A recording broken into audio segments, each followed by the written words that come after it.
Hello guys, welcome to my channel, this brand new channel. So, as it is new, I'm gonna give you a short introduction of who I am. I'm Magzara. I'm sort of a pseudo anthropologist that, takes most of this as a hobby. But for the last year, I have been diving into the history of the Sahara on Twitter, where I made multiple posts on multiple periods, cultures, and peoples of the area, while mostly emphasizing the Green Sahara period of the last African humid period. I'm new to recording and speaking to an audience with my own voice. I hope my oratory skills improve in the future. So, yeah, I guess let's go with it. Today, I'm gonna bring you to the first part of a series of videos centered around the prehistory of the Western Sahara. For this video and future ones, also this series, I'm gonna be talking of the Western Sahara as an area that today spans, the Western Sahara region of Morocco, Mauritania, northern Mali, western Algeria, and southern Morocco, which compromises the Anti-Atlas and to some extent the lower Atlas region. Now, in the present day, these are totally different countries, each with its own groups, cultures, and histories that are very deep rooted. But when archaeologists study the past, they don't treat them that separately, obviously because these countries and peoples didn't exist back then, but more of the reason that throughout the Neolithic to the late Protohistoric period, the connectivity of these regions was quite unified, and we see the same kind of cultures spanning the same kind of areas throughout, the countries and regions that I have mentioned previously. Just as a clarification, I am going to exclude all types of politics from my videos. I'm not a political channel. I'm not interested in the boundary disputes that are going on all over the place. I'm not made for that. But when I'm talking about the western region of the Western Sahara of Morocco, I will include distinctions between the Moroccan control zone and the Polisario zone just as a geographical take point. I don't really care which country you support or identify with. So for the first video, I will be going through the middle to the late Stone Age of northwestern Africa and the Western Sahara. So let's go with it. If we want to talk about anything Western Sahara, we first have to begin with the corridor that served as a way of modern Homo sapiens to arrive to the areas we're going to discuss. That is North Africa. Alright. So, the first industry that we find in Northern Africa related to the modern Homo sapiens that are going to be relevant to the discussion is the Aterian. The Aterian is a Middle Stone Age or Middle Paleolithic stone tool industry centered in North Africa, from Mauritania to Egypt, but are also possibly found in Oman and the Thar Desert. The earliest Aterian dates to around 150,000 years ago at the site of Ifri and Amar in Morocco. The Aterian disappeared around 20,000 years ago. Solene Boissard and others in a very recent study examined the climate frameworks for the Middle Stone Age and later Stone Age in Northwest Africa. So I'm going to be using that as base information from the study to bridge the gaps between the beginning of the Aterian to the period relevant of discussion in the Western Sahara. And before we go with it, I'm going to post the chart of the marine isotope ages used to break down the different periods in the timeline. Years are in before present format, so you will have to start counting from now instead of from the birth of Jesus backwards. Before the Sahara was a big fat desert of nothingness, it has had multiple humid periods that saw a greening of the area. It comes and goes with time. We start with the marine isotope age 4 that goes from 70 to 60,000 years ago, and it's where we see an explosion in Middle Stone Age sites of the Aterians throughout North Africa and the Inner Sahara. Fast forward the MIS 3, which goes from 59,000 to 29,000 years ago, we see a decline in the greenery of the Sahara, and the Middle Stone Age is pushed back more north. But interestingly, we see the start of the late Stone Age with the introduction of the Daban industry, identified at the site of Hawa Ftia in the Cyrenaica region of modern Libya.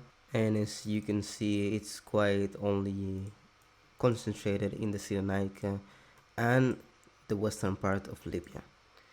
Otherwise, most of the sites are still concentrated by an Assyrian industry.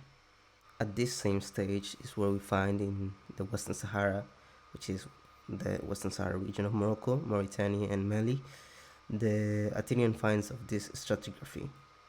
Apart from that, we know nothing else, and all of these sites are undated. We have no radiocarbon dates to specify which time period they comprise, but the stratigraphy concludes that it's on this same stage. And finally, we arrive to the MIS2 with its early stage, which goes from 29 to 15,000 years ago.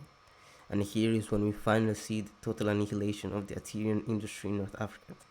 With the site at Taforalt in Barkan, northern Morocco, the Assyrians stopped 27,000 years ago. But then you have the start of a really odd industry that is not related to the Assyrian or the later Ibero-Maurutians. It's named Taforalt Adze industry, which occurs stratigraphically between the Middle Stone Age and Later Stone Age, and for want of a better term has been identified provisionally as an intermediate industry containing adzes and peaks, identified by Barton in 2016. Its distinctive qualities include the presence of large core tools made of non-local metamorphic rocks. Although it contains flake-side scrappers, there is a general absence of levallois technique in contrast to the preceding Middle Stone Age, and similarly, the typical bladelet component of the Late Stone Age appears to be missing. Until now, it has only been recorded at two cave sites in Morocco, which is the site at Tafaralt, which I mentioned before, and Gara Kahal. Who were those people? Who the fuck knows, but it's cool as fuck. And as I mentioned before, the Ibero-Mauritians who came from the east started colonizing the area around 23,000 years ago. So with this, we skip to the proper guise of the country we are planning to discuss for the length of this series. The Tolectian. In 1996, Onrubia Pintado and Baluch identified a new type of industry in the Atlantic Sahara. Years later, in 2004, Robert Vernet analyzed the assemblages in a study centered around the Bay of Arguin and expanded the morphological analysis of the industry. It dates from 10,000 years ago to 6,000 years ago. Onrubia and Pintado proposed naming the new industry Tolectian. The name is taken from that of the Taulect Plateau. This Epipaleolithic does not have the same structures as the Ibero-Mauritians or the Capsians. The lithic industry includes a significant number of microburns.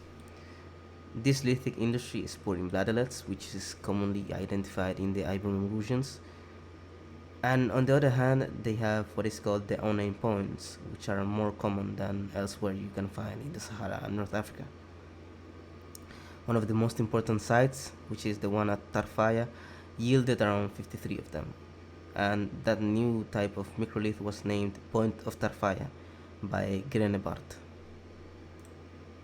In 2016, Spanish archaeologist Antoni Sainz de Burruaga and his team discovered a skeleton related to this epipaleolithic culture in the Atacmar region of Polisario-controlled Western Sahara. It's a single burial and it's dated to around the mid-9th millennium before present. The skeleton was found isolated and partially dismantled, lying on the surface atop a small and faint accumulation of residual sands that had, quite astonishingly, persisted like a tiny isolated mound against the erosive flow of the hydrographic environment in which it was located, whose effects were widespread throughout the surrounding area except the burial. The dating of the Atacmar human skeleton is very important because without a doubt it's the oldest constituted anthropological evidence and burial site from the Holocene in the framework of the Western Sahara. Um, well, here is where I end the first part because there's not much to discuss about from these people. We don't know exactly how the Tolectian was. We only know just a few sites in southern Morocco and Western Sahara and the Bay of Arguin in Mauritania, as I mentioned before. And to be honest, what is being discussed in all of these papers that talk about it is not really interesting for the masses. So I hope you have enjoyed this short introduction to the Western Sahara history. And for the next videos, I'm gonna be emphasizing the Neolithic and the Protohistoric period, which constitutes from around 7,000 years ago to around 1,500 years ago. Yes, that's how long the prehistory of the Western Sahara worked, because, as you know, history starts with the onset of writing, and from this area there was no writing yet. But then we arrive to the 500 AD, where we start to see instances of writings about this whole region. I hope I see you in the next video, guys.